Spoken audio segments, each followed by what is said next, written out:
780 கோடி ரூபாய் வித்துட்டோம், பெரிய சாதனை அப்படிதான் இவங்க சொல்றாங்களே தவிர மற்றபடிக்கான சாதனைகள் ஒன்றும் கிடையாது. அங்கங்க கருணாநிதி அவர்களுடைய 100ஆண்டு நிகழ்வுன்னு சொல்லி கலைஞர் கருணாநிதி மீன் மார்க்கெட்டு, கலைஞர் கருணாநிதி கோழி மார்க்கெட்டு இந்த மாதிரி தான் வச்சிருக்காங்களே தவிர. அப்போ அவர் கடுமையாக விமர்சனம் பண்ணுறது 2 கட்சியா, ஒன்று பாஜக, இன்னொன்று திமுக. அப்போ நீங்க RSS உடைய பிஜேபி உடைய ஆளு தான் விஜய் என்று சொன்னால், அப்போ ஆப்போசிட்ல இருக்க கட்சிக்காரங்க என்ன சொல்லுவாங்க? இவரு திமுகவுடைய கைக்கூலி, திமுகவுடைய ஆளு அப்படிதான் சொல்லுவாங்க. ஒரு கிறிஸ்தவ அமைப்பு ஈவேரா சொன்னதுக்கு மறுகருத்து சொன்னா அப்போ அவங்களும் RSS-ஆ? இது எப்படி? அண்ணன் திருமாவளவன் அவர்கள் அவருடைய கருத்தை வாபஸ் பெறணும். இந்த மாதிரியான தவறான கருத்துக்களே அவர் பேசக்கூடாது.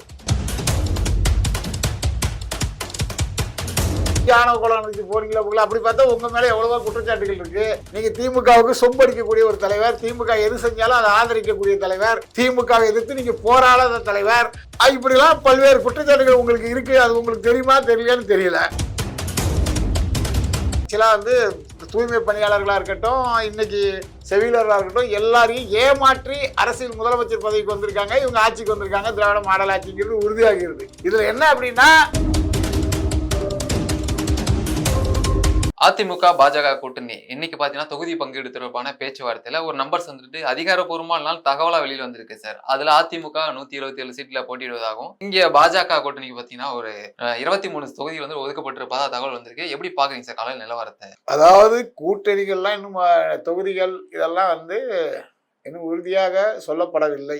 இப்போதைக்கு சொல்றதுக்கு வாய்ப்பும் இல்லை. முதல் கட்ட பேச்சுவார்த்தை நடந்திருக்கு. அப்போ இவங்க ஒரு நம்பர் சொல்லியிருப்பாங்க, அவங்க ஒரு நம்பர் சொல்லுவாங்க. அதன் அடிப்படையில் சில தகவல்கள் வெளியே வந்திருக்கே தவிர இது இறுதியான நிகழ்வு அப்படின்னு கிடையாது. முதல் கட்ட பேச்சுவார்த்தை எல்லாருமே ஹாப்பியா இருக்காங்க. பிஜேபி தலைவர்களும் சிரிச்சு முகமா இருக்காங்க, ஐயா எடப்பாடியார் அவர்கள் சிரிச்சு முகமா இருக்காங்க, எல்லாருமே மகிழ்ச்சியா இருக்காங்க. அப்படிங்கும்போது இது ஒரு மகிழ்ச்சியான ஒரு கூட்டணியாக முதல்ல உருவாயிருக்கிறதே ஒரு மகிழ்ச்சி பட வேண்டிய விஷயம் தான் தமிழக மக்கள். இப்ப திருப்பரங்குன்றம் விவகாரம் தொடர்பாக திருமாவளவன் ஒரு ஆர்ப்பாட்டத்தை நடத்தி அங்க ஒரு முருகன் போல ஒரு காட்சியெல்லாம் அளிச்சிருக்காரு. எப்படி பாக்குறீங்க சார் நீங்க? எப்படி பாக்குற முடியும்னா, அதாவது முருகர் தமிழ் கடவுள், முருகருடைய வேல் தமிழர்களுக்கு சொந்தமானது. அந்த அடிப்படையில அவருடைய கட்சி தொண்டர்கள் திருப்பரங்குன்றம் சம்பந்தமா நடந்த ஒரு நிகழ்வுல அவருக்கு ஒரு வேல் கொடுத்து கிரீடெல்லாம் வச்சு அவங்க தலைவரை மகிழ்ச்சிப்படுத்த வேண்டுங்கிற நோக்கத்துல அதை செஞ்சிருக்காங்க. இவரும் அதுக்கு மறுப்பேது தெரிவிக்காம வாங்கிக்கிட்டாரு. இப்போது தேர்தல் நடக்க போகுது. அப்ப தேர்தல் காலங்கள்ல இதை அவர் தவிர்க்க மாட்டார். தேர்தல் இல்லாம இது ஒரு சாதாரண நிகழ்வா இருந்தா இந்து கோயில்கள்லாம் அசிங்கமான பொம்மைகள்லாம் இருக்கும் பாரு, திருநீரை அழிச்சிடுவாரு, இந்த மாதிரி நிகழ்வுலாம் பண்ணுவாரு. அப்போ திருநீரை அழிச்சு இந்து கோயில்களில் அசிங்கமான பொம்மைகள் சொன்ன ஒரு நபர் இன்னைக்கு வேலோட காட்சியளிக்கிறது அவருடைய அந்த கருத்துக்கு அவரே தோல்வி அடைஞ்சிட்டாருங்கிற ஒத்துக்கிறதுக்கு சமமா இருக்கு. அதாவது தமிழ்நாட்டில் மட்டுமல்ல, இந்தியாவில் இந்துக்களை புறக்கணித்து விட்டு எவனும் அரசியல் செய்ய முடியாது, யாரும் அரசியல் செய்ய முடியாது அப்படிங்கிற அந்த அடிப்படையில தான் இந்த நிகழ்வுகளை நம்ம பாக்குறோம். இல்ல சார், நான் திருநூறு விபூதி அழைச்சது அரசியலாக இங்க பேசப்பட்டது ஒரு சார்பாக தான் செயல்பட்டு இருந்தாங்க அப்படின்னு சொல்றாருல்ல சார். திருநீர் இட்ட போது எந்த ஒரு அரசியல் பிரச்சனையும் இல்லை, அழிச்சதுக்காக உங்க ஒரு பிரச்சனை கிளப்பிட்டு இருக்காங்க அப்படின்னு சொல்றாரு சார். அதாவது திருநீருங்கிறது ஒரு தத்துவம். அதை நம்பக்கூடிய பக்தர்கள் கோடிக்கணக்கான பேர் தமிழ்நாட்டில் இருக்காங்க. 100 கோடி பேருக்கு மேல இருக்காங்க. நீங்க உங்களுக்கு கடவுள் மறுப்புன்னா நான் கடவுள் மறுப்பாளர்னு சொல்லிட்டு போனோம். நான் ஒரு கிறிஸ்தவர் அப்படின்னு நீங்க நினைச்சீங்கன்னா நீங்க நான் ஒரு கிறிஸ்தவர், அதனால இதுக்குமே நாங்கள் உடன்பாடு இல்லைன்னு சொல்லலாம். இல்லை நான் ஒரு பௌத்தர், புத்த மதத்தை பின்பற்றக்கூடியவர்னா நீங்க அதை ஓப்பனா சொல்லணும். நீங்க எதுவுமே சொல்லல. இன்னைக்கு வரைக்கும் சர்டிபிகேட்ல இந்துன்னு சொல்லிக்கிட்டு தாழ்த்தப்பட்ட பிரிவு மக்களுக்காக ஒதுக்கப்படக்கூடிய தொகுதியில தான் நீங்க போட்டிட்டு நாடாளுமன்ற உறுப்பினராக ஆகுறீங்க. புரியுதா உங்களுக்கு? அப்படி இருக்கும்போது நீங்க இந்திய அரசு சட்டப்படி நீங்க ஒரு இந்து. நீங்க திருநீர் வைக்கிறத அழிக்கிறதுங்கிறது ஏற்றுக்கொள்ள முடியாது. அதுக்கு திருநீர் வைக்கிறதையே நீங்க வேண்டான்னு தவிர்த்துருக்கலாம். நான் வேற ஒரு இதை பின்பற்றுறேன், சமயத்தை பின்பற்றுறேன், இந்து மதத்துல இந்த மாதிரியான சிக்கல்கள் இருக்கு, அதனால எனக்கு வேண்டான்னு சொன்னாலும் உங்களை யாரும் தவிர்க்க போறது கிடையாது. இப்ப கி வீரமணி இருக்காரு, அவருக்கு யாராவது விபூதி பூசி விடுவாங்களா? அப்போ உங்க கூட்டணி இருக்க கி வீரமணியே அது விரும்பல. நீங்க அரசியலுக்காக விளம்பரத்துக்காக இந்த மாதிரி செய்யறத மக்கள் ஏற்றுக்கொள்ளவில்லை. வேலை கொடுக்காங்க, நீங்க வேலை தள்ளி விட்டுருக்க வேண்டியதானே. ஏன் இன்னைக்கு வேலை பிடிச்சிக்கிட்டு பேசுறீங்க? அப்போ ஏதோ ஒரு வகையில நீங்கள் தேர்தல் அரசியல் அப்படிங்கிற நோக்கி பயணிக்கிறீங்க. அதோட வெளிப்பாடு தான் இந்த நிகழ்வா மக்கள் பாக்குறாங்க. மண்ணின் மைந்தன் எனக்கே இந்த மாதிரியான விமர்சனம் எல்லாம் கிடைக்குது அப்படின்ற முன்வைக்கிறார்ல சார். இல்ல, மண்ணின் மைந்தர்கள் அப்படின்னா விளம்பரத்தில் வைக்க கூடாதுன்றது என்ன இருக்கு? அவர் செய்த செயலை விமர்சனம் பண்றாங்க. ஒரு காலத்துல RSS மிகவும் கட்டுக்கோப்பான அமைப்புன்னு சொன்னவர் தான் அவரு. அதே மாதிரி வாஜ்பாய் அவர்களுடைய கூட்டணியில அவர் இருந்தவர் தான். இன்னைக்கு RSS பிஜேபி எதிர்ப்புன்னு இருக்கீங்க. நாளைக்கு நீங்களே RSSல சேர மாட்டீங்க, பிஜேபியில சேர மாட்டீங்கன்னு என்ன நிச்சயம்? அரசியல்வாதிகள் இன்று ஒன்று சொல்வார்கள், நாளை ஒன்று சொல்வார்கள், நாளை மறுநாள் ஒன்று சொல்லுவாங்க. சனாதனத்தை எதிர்க்கிறதுக்காக தான் திமுக கூட்டணியில இருக்கேன் அப்படின்னு சொல்லியிருக்காரு. அது இன்னைக்கு நான் அப்ப வந்து நீங்க பிஜேபியோட கூட்டணி வச்சிருந்தீங்களா? அப்போ உங்களுக்கு சனாதனம்னா என்னன்னு தெரியாதா? ஹிந்து மதம்னா என்னன்னு தெரியாதா? RSSனா என்னன்னு தெரியாதா? பிஜேபினா என்னன்னு தெரியாதா? அப்ப திமுக எங்க போய் யாரு கூட சேர்ந்தாலும் நீங்க உங்களுடைய அரசியலுக்காக எங்க வேண்டாலும் யாரு கூட சேர்ந்து கொள்வீர்கள். அப்போது ஒரு பேச்சு பேசுவீங்க. இப்போ நீங்க வந்து திமுக கூட்டணி வந்து காங்கிரஸ் கூட இருக்குது, கம்யூனிஸ்ட் கூட இருக்குன்றதால இப்போ ஒரு மாதிரி பேசுவீங்க. நாளைக்கு திமுக பிஜேபியோட கூட்டணி வச்சுன்னா அப்போ நீங்க மறுபடியும் மாத்தி பேசுவீங்களாங்கிறத மக்களுடைய கேள்வியா இருக்கும். சீமானும் விஜய் வந்துட்டு RSS பாஜக பெற்றெடுத்த பிள்ளைகள்னு நல்லாவே தெரியுது அப்படின்னு ஒரு விமர்சனத்தை வைக்கிறாரு. தேர்தல் நேரம்னாலே திமுக பொறுத்த வரைக்கும் திமுக கூட்டணி கட்சியில பாஜக கையில் எடுக்கிறத எப்படி பாக்குறது சார்? அதாவது திராவிட கழகமே RSS உடைய குழந்தைன்னு சொல்ற நிகழ்வுலாம் நம்ம பார்த்துருக்கோம். திமுக RSS உடைய கைக்கூலின்னு சொல்றதெல்லாம் நம்ம பார்த்துருக்கோம். இது மாத்தி மாத்தி எல்லாம் குற்றச்சாட்டு சொல்லிக்கிட வேண்டியதான். கொள்கை ரீதியாக, கருத்து ரீதியாக, அரசியல் ரீதியான விமர்சனங்களை வந்து ஏற்றுக்கொள்ள முடியாமல் எதுக்கிறதால RSS பிஜேபின்னு சொல்றது வந்து இது வந்து இந்த 2ஆம் கட்ட தலைவர்களுக்கு ஒரு வழக்கமா இருக்கு. அந்த வகையில அண்ணன் திருமாவளவனும் அதே மாதிரி ஒரு கருத்தை முன்வைக்கிறாரு. அது வந்து ஏற்றுக்கொள்ள மாதிரி இருக்கான்னு கேட்டா யாரும் ஏற்றுக்கொள்ளல. இப்போ விஜய் அவர்களே RSS உடைய பின்னணியில இருக்காரு, பிஜேபியில பின்னணி இருக்காரு. எதை வச்சு சொல்றீங்க? திமுகவையே ஒரு கடுமையாக விமர்சனம் பண்றாரு, பாரதிய ஜனதா கட்சியும் கடுமையாக விமர்சனம் பண்றாரு. இன்றைக்கு கிறிஸ்துமஸ் விழாவில் கூட நேற்று போய் கலந்துருக்காரு, போயிருக்காரு, வந்திருக்காரு. 200 தொகுதிக்கு மேல அவர் வெற்றி பெறணும்னு சொல்லி கிறிஸ்துமஸ் பாதிரியாரெல்லாம் சொல்றாங்க. அப்போ அவர் கடுமையாக விமர்சனம் பண்றது 2 கட்சியா, ஒன்று பாஜக, இன்னொன்று திமுக. அப்போ நீங்க RSS உடைய பிஜேபி உடைய ஆளுதான் விஜய் என்று சொன்னால் அப்போ ஆப்போசிட்ல இருக்க கட்சிக்காரங்க என்ன சொல்லுவாங்க? இவரு திமுகவுடைய கைக்கூலி, திமுகவுடைய ஆளு அப்படிதான் சொல்லுவாங்க. புரியுது உங்களுக்கு? அப்படி பேச வேண்டிய அவசியம் இல்லை. அவங்க வந்து சித்தாந்த அடிப்படையில் அவங்க என்ன சொல்றாங்க? தமிழ் தேசியம், அப்புறம் வந்து திராவிட தேசியம் சொல்லி அவர் புதுசாக அவர் சொல்றாரு. ஒரே நிலைப்பாட்டில் அவர் இல்லை. போக போக தான் அவருடைய அரசியல் என்ன ஏதுன்னு தெரியும். இல்லை, விஜயர்கள் பேசுறது தமிழ் தேசியம் நினைச்சிட்டு இருந்தேன் இவ்வளவு நாளா, தமிழ் சித்தாந்தம் அப்படின்னு நினைச்சிட்டு இருந்தேன். இப்போ அவர் பேசுறதுதான் தெரியுது தேசிய சித்தாந்தத்துல பேசிட்டு இருக்காரு அப்படின்னு. இல்ல, அது விஜய்க்கு சொல்லல, சீமான் எனக்கு சொல்றாரு. சீமான் பேரை சொல்லியே சொல்றாரு. சீமானு விஜய் 2 பேரும் RSS மையப்படுத்தி சொல்றாரு. திருமாவளவனே RSS தான் அப்படின்னு சொல்ல முடியும். இன்னைக்கு வந்து இவ்வளவு நாள் முருகரோட வேலை கையில் எடுக்கல, இன்னைக்கு கையில் எடுத்துட்டாரு. இனிமேல் திருமாவளவனே RSS தான் சொல்லி யார் சொல்லுவா? இப்ப திருமாவளவன் அவர்களை பிடிக்காதவர்கள், விடுதலை சிறுத்தைக்கு எதிரானவர்கள் சொல்லுவாங்க. அது உண்மையா அப்படின்றது அவங்களுக்கு தானே தெரியும். உண்மையா இல்லையான்னு சொல்லி போக போகதான் தெரியும்.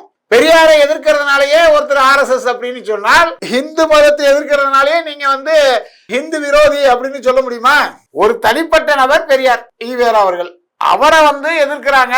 பாரதியார் செய்ததை விட அவர் ஒன்றும் பெருசா செய்யல. பாரதியார் வந்து தமிழ்நாடுங்கிறத 1920 காலகட்டங்களே சொல்லிட்டாரு அப்படின்னு சொல்லி பல்வேறு கருத்துக்கள், விமர்சனங்கள் முன்வைக்கப்படுது.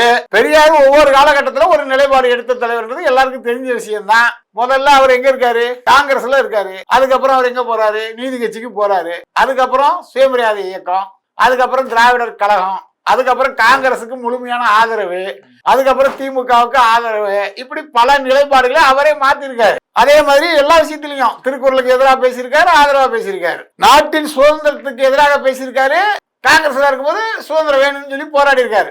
அப்போ அவர் வந்து ஒரு குழப்பமான தலைவர். அவருக்கு வந்து கொள்கையும் கிடையாது, கோட்பாடும் கிடையாது. ஒரு கொள்கை அப்படின்னா இப்ப வந்து சில தலைவர்கள் இருக்காங்க, கொள்கைன்னா அந்த கொள்கையிலே உறுதியா இருந்த தலைவர்கள். அவங்க காங்கிரஸ்ல தான் முழுமையா இருந்திருப்பாங்க. அவங்க பிறந்தது முதல் இறப்பு வரை நாட்டின் சுதந்திரத்துக்காகவும் காங்கிரஸ் கட்சியோட வளர்ச்சிக்காகவும் மக்களுக்காகவும் பேசக்கூடிய தேசிய தலைவர்கள். அந்த மாதிரி தேசிய எண்ணம் கொண்ட தலைவர்கள் தமிழ்நாட்டில் நிறைய பேர் இருக்காங்க. அந்த மாதிரியான நபர் ஐயா ஈவேரா கிடையாது அப்படிங்கிறது தானே. அதுக்காக அவர் எதிர்க்கிறவங்களும் RSS அப்படின்னா ஈவேராவை கடுமையாக எதிர்த்தவர்கள் யாரு? திமுகவும் அண்ணாதுரை அவர்கள் தான். திராவிடர் கழகத்தில் வாரிசு அரசியல் வரக்கூடாது, வாரிசு அரசியலை கொண்டு வந்தவர் ஈவேரா. தனது சொத்துக்களுக்கு ஒரு வாரிசு வேண்டுங்கிற அடிப்படையில் தான் மணியம்மையாவே கல்யாணம் செய்தேன்னு அவர் சொல்றாரு. அதை எதிர்த்து தான் அண்ணா என்ன பண்றாரு? திராவிட முன்னேற்ற கழகமே ஆரம்பிக்கிறார். அப்போ அண்ணா RSS-ஆ? இந்த கேள்வி வருது இல்லையா? பெரியாரை யாரெல்லாம் எதிர்க்கிறார்களோ, ஈவேராவை யாரெல்லாம் எதிர்க்கிறார்களோ அவர்களும் RSS சொல்ல முடியுமா? முஸ்லீம்களையும் கிறிஸ்தவர்களையும் கடுமையாக விமர்சனம் பண்ணவர் ஈவேரா. அப்போ அவங்க திருப்பி ஒரு முஸ்லீம் அமைப்பு வந்து ஈவேரா பேசின கருத்துக்கு பதில் கருத்து சொன்னால், ஒரு கிறிஸ்தவ அமைப்பு ஈவேரா சொன்னதுக்கு பதில் கருத்து சொன்னா அப்போ அவங்களும் RSS-ஆ? இது எப்படி? அண்ணன் திருமாவளவன் அவர்கள் அவருடைய கருத்தை வந்து வாபஸ் பெறணும், இந்த மாதிரியான தவறான கருத்துக்களே அவர் வந்து பேசக்கூடாது. திருப்பரங்குன்ற மலை வந்துட்டு மத நல்லிணக்கம் நிறைந்த மலை. அங்க வந்துட்டு ஆணவ கொலை நடந்த போது நீதிபதி சென்று பார்த்தது உண்டா அப்படின்னு ஒரு கேள்வி எழுப்பியிருக்காருல்ல சார். உங்க பதில் என்ன சார்? நீதிபதி சந்துருவா நீதிபதி போய் பார்த்தது உண்டா அப்படின்னு கேட்டிருக்காரு ஆணவ கொலை நடந்த போது. அதாவது ஆணவ கொலை நடந்த போது அவர் பார்க்கிறாரு பார்க்கல, அது அவருடைய தனிப்பட்ட விஷயம். சில வழக்குகளை உயர் நீதிமன்றமே தன்னெழுச்சியாக சுமோட்டோவாக எடுத்து நடத்துறதுல வழக்கம். அதுக்காக நீங்க அந்த வழக்கை ஏன் எடுத்து நடத்துனீங்க, இந்த வழக்கை ஏன் நடத்தலாம் கேள்வி கேட்க முடியாது. நீதிபதிகள் கேள்வி கேட்க முடியாது. இந்தியாவே நீதியை வச்சுதான், நீதிமன்றத்தை வச்சுதான் இயங்குது. ஐயா அம்பேத்கர் அவர்கள் உருவாக்கிய அரசியலமைப்பு சட்டத்தை வச்சுதான் இயங்குது. அதன் அடிப்படையில் அவங்க செயல்படுறாங்களா இல்லையா, அரசியலமைப்பை எதிர்த்து ஏதாவது அவங்க பண்ணியிருக்காங்களா, அதை தான் நீங்க விமர்சனம் பண்ணுமே தவிர ஆணவ கொலை நடந்துச்சு நீங்க போனீங்களா போலியா, இங்க ஆணவ கொலை நடந்துச்சு போனீங்களா போகல, அப்படி பார்த்தா உங்க மேல எவ்வளவோ குற்றச்சாட்டுகள் இருக்கு. நீங்க திமுகவுக்கு சொம்படிக்கக்கூடிய ஒரு தலைவர், திமுக எது செஞ்சாலும் அதை ஆதரிக்கக்கூடிய தலைவர், திமுகவை எதிர்த்து நீங்க போராடாத தலைவர், இப்படிலாம் பல்வேறு குற்றச்சாட்டுகள் உங்களுக்கு இருக்கு. அது உங்களுக்கு தெரியுமா தெரியலன்னு தெரியல. அப்போ நீங்க உங்களை வந்து விமர்சிக்கக்கூடியவர்கள் இந்த மாதிரி கடுமையா விமர்சனம் பண்ணா உங்களால தாங்கிக்கிட முடியுமா? நீங்க பேசக்கூடியது, நீதிபதி செயல்படக்கூடியது, அவர் சட்டத்துக்கு புறம் ஏதாவது ஒரு செயல்பாடு பண்ணியிருக்காரா? திருப்பரங்குன்றம் வந்து சமூக நல்லிணக்கம் அப்படின்னு நீங்க எப்படி சொல்ல முடியும்? கல் தோன்றி மண் தோன்றி வாளோடு முன் தோன்றிய மூத்த இனம் தமிழர்னு சொல்றாங்க. தமிழர்களுடைய கடவுள் முருகர், தமிழ் கடவுள் முருகர், முருகர் தான் தமிழ், தமிழ் தான் முருகர். அப்படிப்பட்ட இடத்துல வந்து அந்த அவருடைய முதல் படை வீடு வந்து திருப்பரங்குன்றம். அங்க உள்ள மலையில வந்து இது சிக்கந்தர் மலை, அந்த மலை இந்த மலை எல்லாம் பின்னாடி வந்து உருவாக்கப்பட்டிருக்கும். முஸ்லீம் மதமே இந்தியாவுக்குள்ள எப்பங்க வருது, தமிழ்நாட்டுக்குள்ள எப்பங்க வருது? அதுக்கு முன்னாடி அந்த மலை இப்ப யாருக்கிட்ட இருந்துச்சு? இப்ப நீங்க இன்னைக்கு அந்த கல் தூண் இருக்குன்றீங்க, அது சமணர்ன்றீங்க, அப்புறம் கேட்டா அது வந்து அளவுக்கல்ன்றீங்க, என்னமோ மாத்தி மாத்தி பொய் சொல்லிட்டு இருக்கீங்கன்னு வைங்களேன். உங்க பொய் பித்தலாட்டம் எல்லாம் மக்களுக்கு தெரியுதுன்னு வைங்க, தெரியாம கிடையாது. அதே சமயத்துல நீங்கள் சமூக நல்லிணக்கம் பேசக்கூடியவர்கள் தமிழ்நாட்டில் அதிக அளவு இருக்கக்கூடிய இந்துக்களுக்கு ஆதரவான முறையில ஏதாவது செயல்பட்டு இருக்கீங்களா? இல்ல இந்துக்கள் கொலை செய்யப்படும் போது உங்க சமுதாயத்தை சேர்ந்தவர்கள் கொலை செய்யப்படும் போது நீங்க போய் பார்த்திருக்கீங்களா? எதுவுமே இல்லை. அப்ப நீங்க வந்து ஒரு சாதிய பின்புலத்தில் அரசியல் செய்கிறீர்கள். அப்போ அந்த அரசியல் என்பது உங்களுக்கு இன்னைக்கு ஒரு சீட் எண்ணிக்கை அதிகமாகணுங்கிற அடிப்படையில் தேவைப்படுமே தவிர மற்றபடி பொது தளத்துல உங்களை வந்து யாருமே பொதுவான தலைவரை பார்க்கல. அப்படி பார்க்கிற மாதிரி நீங்க நடக்கல. அப்படி நடந்திருந்தா நாங்கெல்லாம் உங்களை வரவேற்போம் தமிழர் என்ற வகையில. இந்துக்களுக்கு ஆதரவா களத்துல வந்து நிற்கக்கூடிய ஒன்றிய அரசு இதுவே சிறுபான்மையருக்கு ஒரு பிரச்சனை வந்து நிக்கிறாங்களா அப்படின்னு ஒரு கேள்வி முன்வைக்கிறாங்க. எல்லா வகையிலும் நிக்கிறாங்க. எந்த வகையிலும் நிக்கல. சிறுபான்மையருக்குன்னு ஒரு தனி சட்டம், இந்துக்களுக்குன்னு ஒரு சட்டம் அது இருக்கா? பெரும்பான்மையருக்குன்னு ஒரு சட்டம் இருக்கா? அப்புறம் கீழ் சாதிக்கு ஒரு சட்டம், மேல் சாதிக்கு ஒரு சட்டம் சொல்லி ஏதாவது இருக்கா குற்ற சம்பவங்கள்ல? சிறுபான்மையினர்களை காப்பாற்றுவதற்காக பல்வேறு சட்டத்திட்டங்கள் இருக்கிறது. தலித் மக்களை காப்பாற்றுவதற்காக பல்வேறு சட்டத்திட்டங்கள் இருக்கு. பெரும்பான்மையை காப்பாற்றுறதுக்கு தான் இங்க சட்டம் கிடையாது. புரியுதா உங்களுக்கு? ஒருவரை சாதி ரீதியாக திட்டினால் அவர் மீது வழக்கு பாயும். அதே அவரு இவரை சாதி ரீதியாக திட்டினா வழக்கு பாயாது. ஒரு SC ST MBC BC OC இப்படி பல்வேறு பிரச்சனைகள் தமிழ் சமூகத்திலே இருக்குது. அதுக்கெல்லாம் ஒன்று சேரணும். நீங்க ஒரே மாதிரி இருக்கணும், சலுகைகளே வேண்டாம், எல்லாருக்கும் ஒரே மாதிரி சலுகை கொடுக்கணும் எனக்கே போராடியது உண்டா? இப்போ தாவேகா தரப்புல இருந்து பாத்தீங்கன்னா தூத்துக்குடி மாவட்டத்தை தான் தான் வந்துட்டு மாவட்ட செயலாளராக நியமிக்கணும் அப்படின்னு சொல்லி அங்க இருக்கக்கூடிய பெண்மணி இப்ப தர்ணாலாம் ஈடுபட்டு இருக்காங்க. பணியவர்களுக்கு முன்னாடியே வந்துட்டு அலுவலகத்தில் ஈடுபட்டு இருக்காங்க. இந்த சம்பவத்தை எப்படி சார் பாக்குறது? அதாவது புதிதாக உருவான தாவேகாவில் அவர் வந்து ஏதோ ஒரு வகையில நம்ம தான் மாவட்ட செயலர் ஆயிடுவோம் அப்படின்னு நம்பி இருப்பாரு. அவருக்கு அந்த பதவி கிடைக்கலங்கும் போது அவர் விரக்தியில வருத்தத்துல தர்ணா போராட்டத்தில் ஈடுபட்டிருக்கிறாரு. இது வந்து புதிதாக ஆரம்பிக்கப்படக்கூடிய கட்சிகள் மட்டும் கிடையாது, பழைய கட்சிகளே இது வாடிக்கையான விஷயம் தான். இப்போ போன எம்எல்ஏ எலெக்ஷன்ல வேட்பாளர் அறிவிக்கும் போது இதே விருகம்பாக்கம் தொகுதியில பிரபாகராஜா அவர்களை வேட்பாளர் அறிவிக்கும் போது திமுக இருக்கு வேற நபர்கள் சீட்டு கிடைக்காத விரக்தியில அவருடைய கார்கள்லாம் அடித்து ஒரு ஒருக்கின காணொலியெல்லாம் நம்ம பார்த்தோம். அந்த மாதிரி திமுகவிலே எதிர்கட்சி தலைவர் இருந்த திமுகவிலே இதுதான் நிலைமை அப்படின்னா புதிதாக உருவாகிற கட்சியில இது ஒரு விஷயமே கிடையாது. இந்த மாதிரியான நிகழ்வுகள் நடக்கதான் செய்யும். அதெல்லாம் சரி செய்ய வேண்டியது அந்த கட்சியினுடைய தலைமை தான். தாவேகாவுக்கு ஆதரவுன்றது இப்ப பெருகி வருகிறதா சார்? தினந்தோறும் ஒருத்தவங்க போய் இணைஞ்சிட்டு இருக்காங்க. அதுவும் முகம் தெரிந்த எல்லாருமே வந்துட்டு இணைஞ்சிட்டு வந்துட்டு இருக்காங்க. எப்படி சார் பாக்குறது? கட்சி வந்துட்டு டெவலப் நோக்கி போயிட்டு இருக்கா? தனிச்சு போட்டியில நாங்க வெற்றி பெற்றலாம்னு வேற அவங்க நம்பிட்டு இருக்காங்க. அதாவது இது வந்து ஒரு புதுசாக ஒரு கட்சி, அதிமுகவில் திமுகவில் வாய்ப்பு கிடைக்காதவர்கள் தாவேக போனா நமக்கு ஒரு வாய்ப்பு கிடைக்கலாம், நம்ம ஒரு சட்டமன்ற உறுப்பினர் ஆகலாம், இல்லைன்னா நாளைக்கு ஏதோ ஒரு அரசியல் பதவிகளை வகிக்கலாம்ங்கிற அடிப்படையில் ஒரு சில பேர் சேர்றாங்க. அது யார் கட்சி ஆரம்பித்தாலும் சேரக்கூடிய விஷயம்தான். அண்ணன் சரத்குமார் அவர்கள் சமத்துவ மக்கள் கட்சி ஆரம்பிக்கும் போதெல்லாம் ஓய்வு பெற்ற ஐஏஎஸ் அதிகாரிகள்லாம் அதில் வந்து சேர்ந்தாங்க. செல்வராஜ் அவர்கள், முருகன் ஐஏஎஸ், செல்வராஜ் ஐஏஎஸ் அவங்க போன்றவங்களாம் சேர்ந்தாங்க. அதற்காக ஒரு ஆட்சி மன்றமாக ஏற்பட்டுருச்சு கிடையாது. நடிகர் ஒருவர் கட்சி ஆரம்பிக்கிறார், அவருக்கு மிகப்பெரிய அளவில் கூட்டம் கூடுகிறது. அந்த கூட்டம் வாக்காக மாறுமா? மாறினால் நாமெல்லாம் பயன்பெறலாம், நம்மால் கட்சிகளுக்கு ஏதோ ஒரு வகையில் பயனடைகிட்டும், கட்சி வச்சு நம்ம ஏதோ ஒரு வகையில் பயனடைவுங்கிற அடிப்படையில் இவங்கெல்லாம் வந்து சேர்றாங்க. சேர்றவர்களுடைய நோக்கம் நிறைவேறுமா நிறைவேறாதா வருகின்ற தேர்தலில் தான் அது தெரியும். அரசு பணியாளர்கள் வந்துட்டு தங்களுக்கான அந்த நிரந்தர வேலைவாய்ப்பு வேண்டும் அப்படின்னு சொல்லிட்டு பணி நிரந்தரம் வேண்டும் அப்படின்னு சொல்லி போராட்டத்தில் ஈடுபட்டு வந்துட்டு இருக்காங்க. 5 நாட்களாக கைது நடவடிக்கைன்றது காவல்துறை மூலம் நடந்துட்டு இருக்கு. மா சுப்பிரமணியன் அவர்களும் சொல்றாரு பணி காலி இடங்கள் கிடையாது, இல்ல நாங்க என்ன பண்றது அப்படின்ற மாதிரி பதிலாம் கொடுக்குறாரு. நீங்க எப்படி பாக்குறீங்க? இல்ல, இது வந்து முழுக்க முழுக்க திமுகவுடைய ஏமாற்று வேலை. திமுக தனது தேர்தல் அறிக்கையில் செவிலியர்களை நாங்கள் வந்து பணி நிரந்தரம் பண்ணுவோம்னு சொல்லி ஒரு வாக்குறுதியை கொடுத்துருந்தாங்க. அவங்க அந்த வாக்குறுதியை கொடுக்கும்போது இந்த மாதிரி பணியில் இருக்கவங்க எல்லாம் ஓய்வு பெற மாட்டாங்க, இங்கே தான் இருப்பாங்க, நம்மளால இவங்களுக்கு பதவி புதுசாக கொடுக்க முடியாது, இவங்களை வந்து பணி நிரந்தரம் பண்ண முடியாதுன்னு அவங்களுக்கு தெரியுமா தெரியாதா? கண்டிப்பாக தெரியும் இல்லையா? அப்போ தெரிஞ்சிருந்தே தவறு செய்து சில வந்து தூய்மை பணியாளர்களாக இருக்கட்டும், இன்னைக்கு செவிலியர்களாக இருக்கட்டும், எல்லாரையும் ஏமாற்றி அரசியல் முதலமைச்சர் பதவிக்கு வந்திருக்காங்க. இவங்க ஆட்சிக்கு வந்திருக்காங்க. திராவிட மாடல் ஆட்சிங்கிறது உறுதியாகிறது. இதுல என்ன அப்படின்னா, இவங்க வந்து 4.5 லட்சம் கோடி ரூபாய் புதுசாக கடன் வாங்கியிருக்காங்க. புதுசாக செவிலியர்களையும் அரசு வேலை கொடுக்கல, தூய்மை பணியாளர்களுக்கும் அரசு வேலை கொடுக்கல. அப்ப இந்த 4.5 லட்சம் கோடியை வச்சு இவங்க என்ன பண்ணாங்க அப்படிங்கிறது ஒட்டுமொத்த எதிர்கட்சிகள் பொதுமக்களுடைய கேள்வியா இருக்கு. அதாவது 1952 இருந்து 2021 வரைக்கும் 4.5 லட்சம் கோடி கடன், 4 வருடத்துல 4 லட்சம் கோடி ரூபாய் எக்ஸ்ட்ரா கடன் அப்படின்னு சொன்னால் இதை ஏறாலும் ஏற்றுக்கொள்ளும். இந்த 4 லட்சம் கோடி கடனை வாங்கி இவர்கள் மக்களுக்கு ஏதாவது நலத்திட்டங்கள் பண்ணியிருக்கிறார்களா, வேலை வாய்ப்புகளை உருவாக்கி இருக்கிறார்களா, அல்லது மாணவர்கள் பயன்பெறவர்களே ஏதாவது திட்டங்களை கொண்டு வந்திருக்கிறார்களா, இல்லது கல்லூரி மாணவர்கள் பயனடைகளை ஏதாவது செயல்படுத்தி இருக்கிறார்களா? இந்த மாதிரி எதுவுமே கிடையாது. இவங்களுடைய சாதனை என்ன? டாஸ்மார்க் அதிக அளவில் அங்கே விற்பனை பண்ணியிருக்கிறோம், 750 கோடி ரூபாய் வித்துட்டோம், பெரிய சாதனை அப்படிதான் இவங்க சொல்றாங்களே தவிர மற்றபடிக்கான சாதனைகள் ஒன்றும் கிடையாது. அங்கங்க கருணாநிதி அவர்களுடைய 100ஆண்டு நிகழ்வுன்னு சொல்லி கலைஞர் கருணாநிதி மீன் மார்க்கெட்டு, கலைஞர் கருணாநிதி கோழி மார்க்கெட்டு, இந்த மாதிரி தான் வச்சிருக்காங்களே தவிர வேற ஒன்றும் செஞ்ச மாதிரி தெரியல. இவர்கள் வாக்குறுதியை எதுவுமே நிறைவேற்றவில்லை அப்படிங்கிறது இந்த மக்களினுடைய போராட்டம் மூலம் தெரியுது. இன்னும் பல்வேறு அமைப்புகள் புதுசா போராட்டங்களை அறிவிச்சிருக்காங்க, அரசு ஊழியர்கள், ஆசிரியர் பெருமக்கள், இப்படி. அப்போ இவர்களுடைய ஆட்சியில் மக்களுக்கு தேவையான அடிப்படை விஷயங்களே செய்து கொடுக்கவில்லை என்பது உறுதியாகிறது. அதனால மக்கள் கொந்தளித்து இவர்கள் என்பது எந்த தேர்தல் வாக்குறுதி கொடுத்தாலும் நம்பக்கூடாது. ஏன்னா இவங்க மக்களை ஏமாற்றுவதற்கு தான் தேர்தல் வாக்குறுதி கொடுக்கிறார்களே தவிர அவர்களால் செயல்படுத்தக்கூடியதை தேர்தல் வாக்குறுதியாக கொடுக்கவில்லை அப்படிங்கிற கருத்துல கொண்டுதான் இந்த மாதிரியான நிகழ்வுகள் நடக்குது. இது பாவம். நியாயப்படுத்தி அவர்களுக்கு வந்து பணி நிரந்தரம் பண்ணியிருக்கணும். ஏன்னா அவங்களாம் வந்து உயிரை காப்பாற்றக்கூடியவர்கள். இப்போ வசதி படிச்சவன் பெரிய கோடீஸ்வரன் அப்படின்னா பெரிய ஆஸ்பத்திரிகள் அப்போலோ மேட்டு போன்ற ஆஸ்பத்திரிகள் செஞ்சு அவன் சரி பண்ணிடுவான். ஏழை எளிய நடுத்தர மக்கள் தங்கள் உயிரை காப்பாற்றி வர்றதுக்கு சென்று வரக்கூடியது அரசு மருத்துவமனைகள். அரசு மருத்துவமனைகளுக்கு செவிலியர்கள் சரியாக செயல்பட்டாதான் ஏழை எளிய மக்களுக்கு வந்து மிக எளிமையாக மருத்துவ உதவிகள் கிடைக்கும், அவங்களுக்கு தேவையான முதலுதவி கிடைக்கும், அவங்களுக்கு தேவையான மருத்துக்களை சரியான முறையில் கொடுக்க முடியும். அதை செய்யக்கூடியவர்களே உயிரை காப்பாற்றக்கூடிய தெய்வம் போன்ற நிலைமையில் இருக்கக்கூடிய செவிலியர்களுக்கே இந்த பிரச்சனை என்றால் இதை நம்ம எங்க போய் சொல்ல? இது வந்து ஒரு வருத்தமும் வேதனையும் கூடிய விஷயம் தான். சீமானவர்கள் வந்துட்டு பெரியாருக்கு எதிராக செயல்பட்டு வந்துட்டு இருந்தார், பெரியாருக்கு எதிரான கருத்துக்களையும் முன் வச்சுட்டு வந்துட்டு இருந்தார். ஆனா இப்ப பெரியார் மாநாடு அப்படின்ற பேர்ல வந்துட்டு தொடங்க இருக்கிறதா தகவல் வெளியே வந்திருக்கு. எதிர்த்தவர் இப்ப ஆதரிக்கிறாரா அப்படின்ற ஒரு தோற்றம் உருவாகுதுல சரிங்க?